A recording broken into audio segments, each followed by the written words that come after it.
पति की सबसे बड़ी दौलत उसकी पत्नी की मुस्कान है।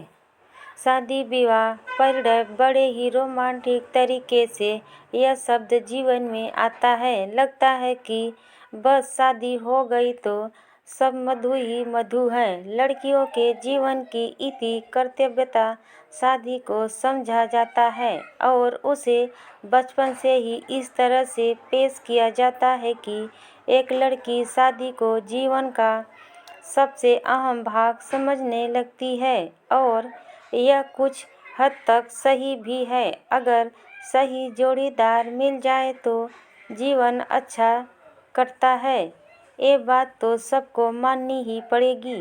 किंतु अभी भी शादी का मायना यही के लड़की का पूरा अस्तित्व मिटाकर उसे नया ढलने के लिए कहा जाता है। अपनी माँ और पिता को पराया बताकर किसी और की माँ पिता को सम्मान देने को कहा जाता है। अपने आप को दूसरा स्थान देना पड़ता है। पूरी जिंदगी एक छोटी सी बात याद आती है।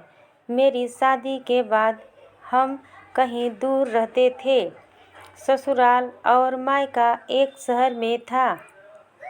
हम कहीं और से एक साल में एक बार घर पर जाते थे। मुझे ट्रेन से उतरने के बाद स्टेशन से ही आई बाबा और घर की याद आने लगती है कि लगता था कि भाग कर जाऊं उससे लिपटने के लिए। पर मुझे पहले ससुराल ही जाना होता था। वहाँ 2-3 दिन बिताने के बाद डरते डरते बात छेड़नी होती थी कि अब मैं अपने घर जाना चाहती हूँ। फिर सबके चढ़े हुए चेहरे, भुकुटियाँ तनी हुई, अब वापस कब आओगी, मिलकर रहने क्यों जाना क्या बच्चों को भी ले जाओगी, कितने दिन के लिए जाओगी। ऐसे सवाल मेरे पति ही मोर्चा संभालते थे। वहीं सब सवालों का जवाब देते थे।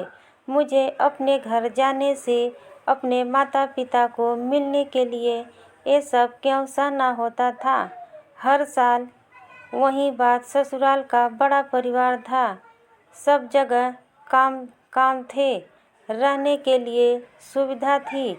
मायके में केवल आई और बाबा और बड़ा घर, पुराने दोस्त, आई के साथ का खाना, बच्चे, बाबा को सौंप कर मेरा विश्वास हो जाना, पूरी तरह से आज़ादी और सुकून शांति। मेरा वापस जाने का मन ही नहीं होता था। मुझे यह बात हर वक्त खलती थी कि क्या मेरा मायका मेरा नहीं, क्यों मुझे अपने पसंद से आने जाने को नहीं मिलता। शादी के बाद लड़कियां हर बोझ को उठाती हैं तो ही, पर उनके साथ हमेशा सेकेंड क्लास सिटीजन का सा व्यवहार होता है। मैं ये नहीं कहती कि उनको तकलीफ दी जाती है या परेशान किया जाता है। बस हर निर्णय में यह जताया जाता है कि तुम अब पति से एक कदम पीछे हो, तुम्हारा स्थान पीछे है, वह आगे चलेंगे, तुम्हें पीछे रहकर उनको फॉलो करना है। उसका अस्तित्व पति की छाया मात्र रह जाता है। यह बहुत मनोबल गिराने वाली बात है। एक लड़की अपने घर की रानी होती है। मेरे घर में मेरे मर्जी चलती थी। लाडली बेटी थी। संपन्न परिवार था। ससुराल में आकर बस वह सब एकदम पूर्णतः बंद हो गया। बहुत धक्का लगा था।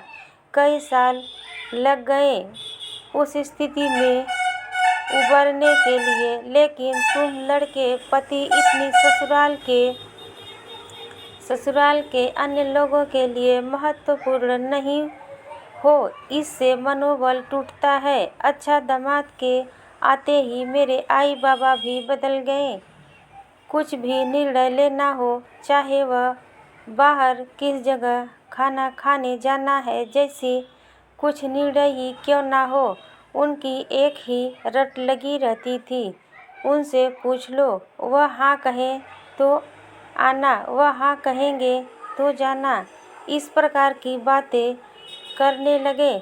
मैं कुछ भी बोलूं तो उनसे पूछा क्या, उन्होंने क्या कहा। सास ससुर से पूछ लो, उनके मन अनुसार चलो, बस यही कहते थे। वह भी बदल गए थे, वहाँ पर भी यही कि अब तुम्हारे मन की कोई अहमियत नहीं है, जो ससुराल वाले कहते हैं करो।